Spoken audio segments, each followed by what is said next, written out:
Hello friends, आपल्या सर्वांची आवडती मालिका बाई तुझा आशीर्वाद या मालिकेच्या आजच्या सोमवार 22 जूनच्या एपिसोडमध्ये एकानंतर एक धमाकेदार ट्विस्ट आले आहेत.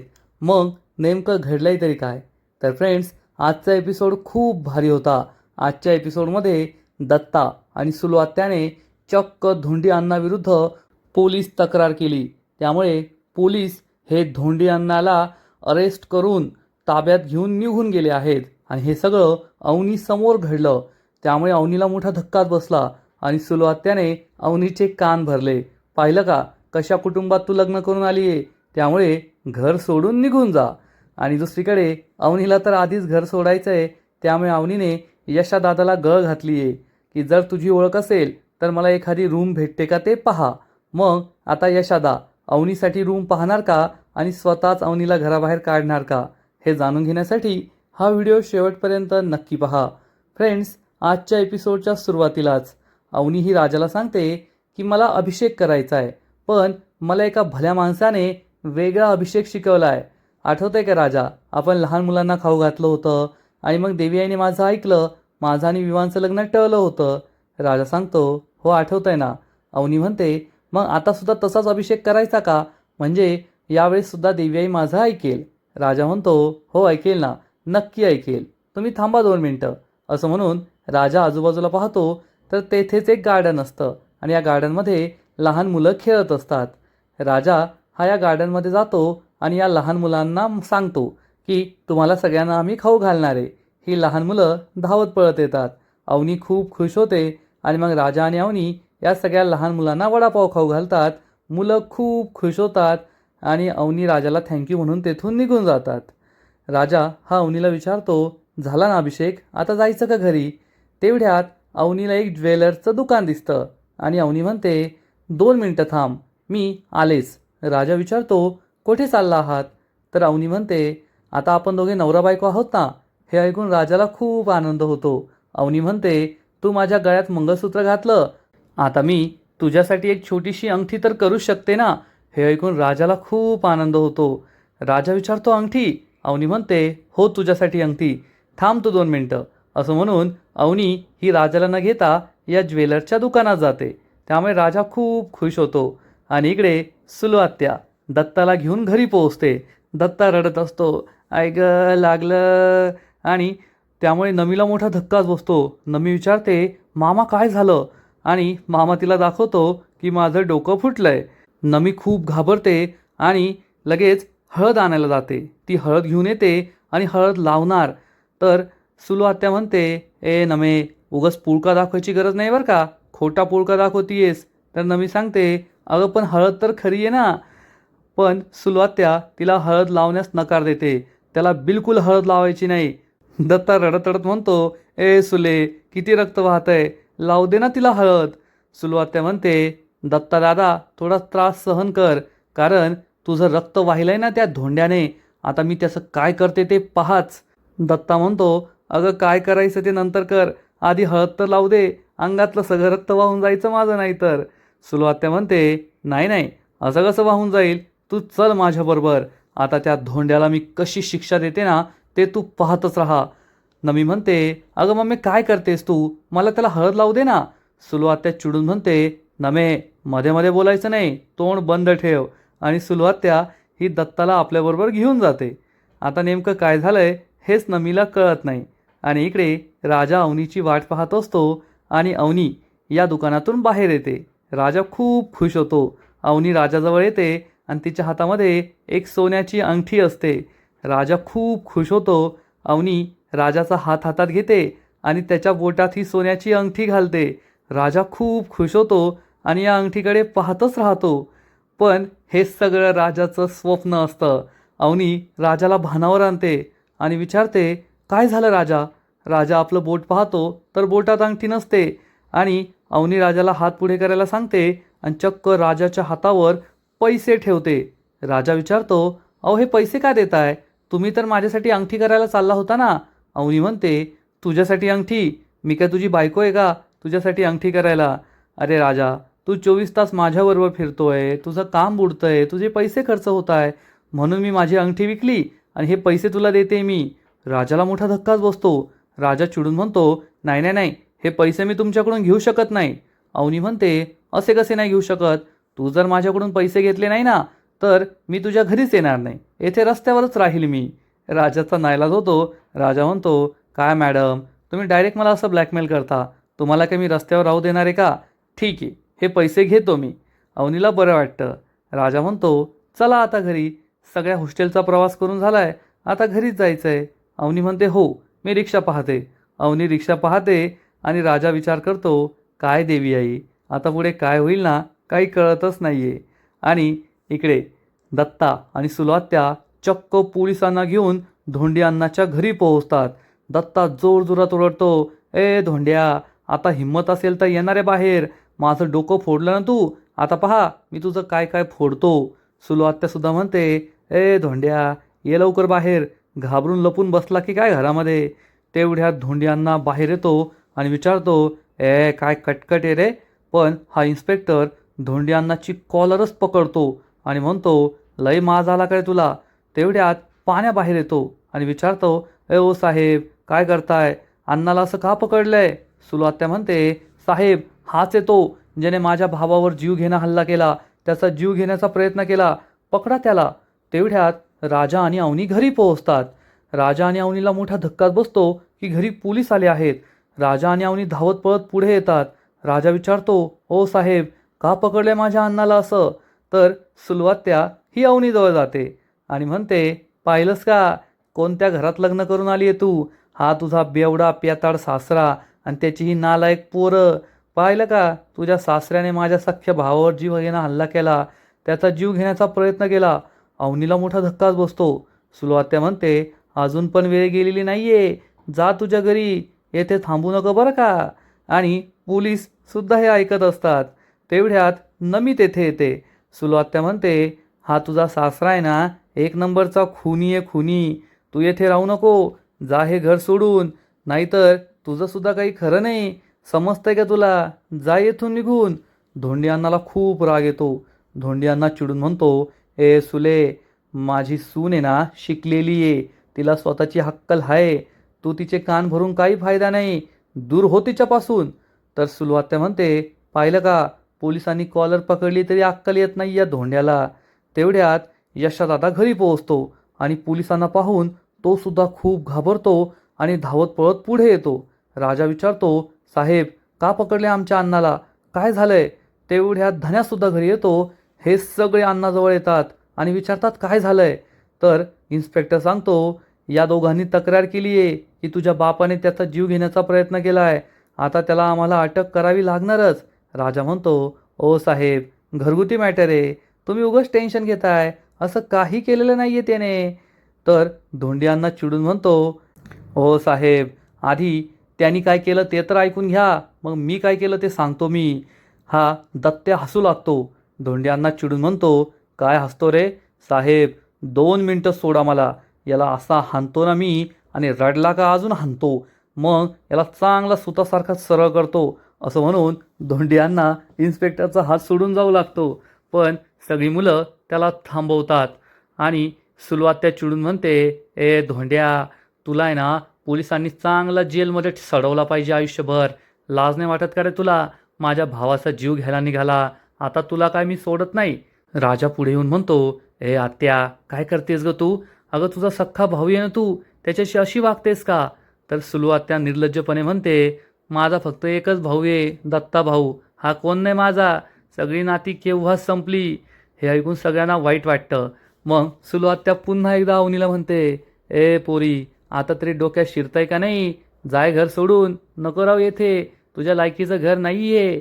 नमी चिडून म्हणते, ए आई, काय पण काय सांगते का तिला? अवनी, मामा खूप चांगला आहे बरं का, हिचं काय ऐकू नको. अवनीला कळतच नाही कोणाचं ऐकायचं.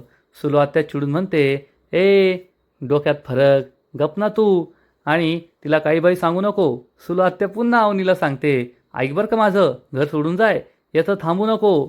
धोंडियांना खूप चिडतो आणि म्हणतो, सुले, गप्प बस, नाहीतर तुझ्या भावासारखं तुझं पण डोकं फोडील, एवढं लक्षात ठेव.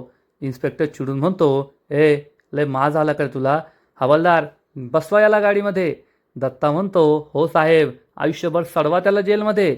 इन्स्पेक्टर म्हणतो, ए तू पण बस, तुझी मलमपट्टी करतो. दत्ता विचारतो, मला कशाला? पोलीस म्हणतो, दोघांनी मारामाऱ्या केल्या ना, दोघांना जेलमध्ये जावं लागेल. दत्ताचा चेहराच पडतो. मग दत्ता आणि धोंडी अण्णाला गाडीत बसवतात. सुलू पुन्हा एकदा अवनीजवळ येते आणि म्हणते, तू या घरात राहू नको, शेवटचं सांगतीये, नाहीतर नंतर पस्तावशील. अवनी गप्प बसून सगळं ऐकून घेते. सुलू सुद्धा गाडीत बसते आणि धोंडी अण्णा, दत्ता, सुलू घेऊन पोलीस निघून जातात. घरातील सगळ्यांना खूप टेन्शन आलेलं असतं, पण यशोदा, धन्या, पाण्या, राजा काही करतच नाही, काही बोलतच नाही. अवनी विचारते, अरे तुम्ही असं कसं तुमच्या अण्णाला घेऊन जाऊ दिलं? अण्णाला घेऊन गेले ना ते, थांबवायचं ना तुम्ही पोलिसांना. यशोदा म्हणतो, तुम्ही नका टेन्शन घेऊ. आणि यशोदा आणि सगळे पोरं घरामध्ये निघून जातात. फक्त राजा तेथे असतो. अवनी ही तेथे उभी असते. नमी तिच्याजवळ येते आणि म्हणते, अवनी तू नको टेन्शन घेऊ. अगं हे त्यांचं नेहमीचंच आहे. लहान भावा बहिणीने काहीतरी खोड काढायची आणि धोंडी मामाने त्यांना मारायचं. ते नेहमीचंच आहे. चल तू माझ्याबरोबर माझ्या घरी. अवनी जाऊ लागते तर राजा विचारतो, कशाला गं तुझ्या घरी?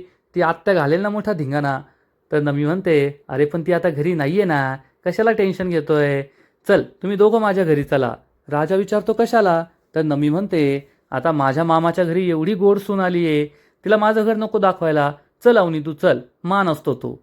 असं म्हणून नमी अवनीचा हात पकडते, तिला घरी घेऊन जाते. राजासुद्धा त्यांच्या मागे मागे जातो. आणि इकडे अवनीच्या माहेरी चंद्रकांत हॉलमध्ये येतो. डायनिंग टेबलवर बसतो. स्वाती आणि अवनीची आई तेथे असतात. अवनीची आई त्यांना नाश्ता करायला देते, परंतु चंद्रकांत नाश्ता करायला नकार देतो. अवनीची आई विचारते, अहो असं काय करताय? खाऊन घ्या, डॉक्टरांनी तुम्हाला काळजी घ्यायला सांगितली आहे. तर चंद्रकांत म्हणतो, ते सगळ्यांनाच सांगतात काळजी घ्या, त्यांचं एवढं ऐकायचं नसतं. तेवढ्यात महेश तेथे येतो आणि म्हणतो, बाबा डीलरचा फोन होता, आपली मंथली मीटिंग कधी ठेवायची ते विचारलं. तर चंद्रकांत चिडून म्हणतो, सांग त्यांना मला कोणत्या मीटिंगला यायचं नाही आहे. तर महेश म्हणतो, पण बाबा असं कसं? तर चंद्रकांत म्हणतो, त्यांना कोणती मीटिंग करायची नाही आहे, त्यांना फक्त माझं तोंड पाहायचं आहे. एका हरलेल्या बापाचं थोबाड जो आपल्या मुलीकडून हरला आहे, माझ्या तोंडावर हसायचं आहे. तुमची मुलगी पळून गेली म्हणून मला टोमणे द्यायचे, त्यामुळे मला ही मीटिंग करायची नाही. महेश म्हणतो, बाबा आपल्या बिझनेसचं किती मोठं नुकसान होईल. तर चंद्रकांत चिडून म्हणतो, बिझनेस बंद करायचा आहे आपल्याला, या देशमाने एम्पायरवर टाळं लावायचं आहे. हे ऐकून महेश आणि घरातील सगळ्यांना जबर धक्काच बसतो आणि चंद्रकांत रागारागाने जाऊ लागतो. तेवढ्या स्वाती त्यांना थांबवते आणि म्हणते, बाबा मला तुमच्याशी महत्त्वाचं बोलायचं आहे. महेश चिडून विचारतो, आता काय बोलायचं आहे? त्या अवनीमुळे सगळं संपलं आहे. तर स्वाती म्हणते, मला अवनीबद्दलच बोलायचं आहे, शेवटी ती या घरची मुलगी आहे ना. तर महेश चिडून म्हणतो, स्वाती तुला एकदा सांगितलेलं कळत नाही का? अवनी या घरची मुलगी नाही आहे, ती मेली आहे आमच्या सगळ्यांसाठी. स्वाती म्हणते, असं मेली आहे म्हटल्याने कुणी मरत नाही, आणि जे झालं त्यात आपलीसुद्धा चूक होती ना. हे ऐकून सगळेजण स्वातीकडे रागारागाने पाहू लागतात. स्वाती सांगते, अवनी नेहमी म्हणत होती की मला हे लग्न नाही करायचं आहे, विवान चांगला मुलगा नाही आहे, मला माझी स्वप्न पूर्ण करायची आहे, मला शिकायचं आहे. पण आपणच तिचं ऐकलं नाही आणि जबरदस्तीने विवांशी तिचं लग्न लावून देत होतो. पोलीस स्टेशनमध्ये सुद्धा आपण तिला विश्वास दिला असताना की आम्ही तुझं त्या विवांशी लग्न नाही लावून देणार, तरीसुद्धा ती घरी आली असती. पण आपण तिचं ऐकलं नाही, त्यामुळे तिला नाईलाजाने हा निर्णय घ्यावा लागला. चंद्रकांत चिडून म्हणतो, नाईलाजाने? तिला लग्न करायचं नव्हतं ना, मग अशा थुकरट माणसाशी तिने लग्न केलं का? तर स्वाती म्हणते, पण अवनीला कधी लग्नच करायचं नव्हतं, अवनीचा काहीतरी नाईलाज झाला असेल म्हणून तिने हे लग्न केलं असेल. महेश चिडून म्हणतो, नाईलाज झाला? अवनीचा नाईलाज झाला? थांब मी तुला दाखवतो. असं म्हणून महेश अवनी आणि राजाच्या रिसेप्शनचा व्हिडिओ दाखवतो, ज्यामध्ये अवनी आपल्या राजाच्या नावाचा उखाणा घेते. मग दोघे एकत्र जेवण करतात. मग राजा तिच्या गळ्यात मंगळसूत्र घालतो. हे सगळं चंद्रकांत, अवनीची आई, स्वाती, महेश पाहतात. चंद्रकांतला खूप राग येतो. चंद्रकांत चिडून म्हणतो, बंद करते, आधी बंद करतो व्हिडिओ. महेश व्हिडिओ बंद करतो. चंद्रकांत रागारागाने जाऊ लागतो तर त्याचा जिन्यावरून पाय सटकतो. त्याला या सगळ्या गोष्टीचा खूप त्रास होत असतो आणि चंद्रकांत हा तेथून निघून जातो. आणि अवनीची आई म्हणते, महेश त्यांना हा व्हिडिओ दाखवायची काय गरज होती? तुझ्यामुळे त्यांना.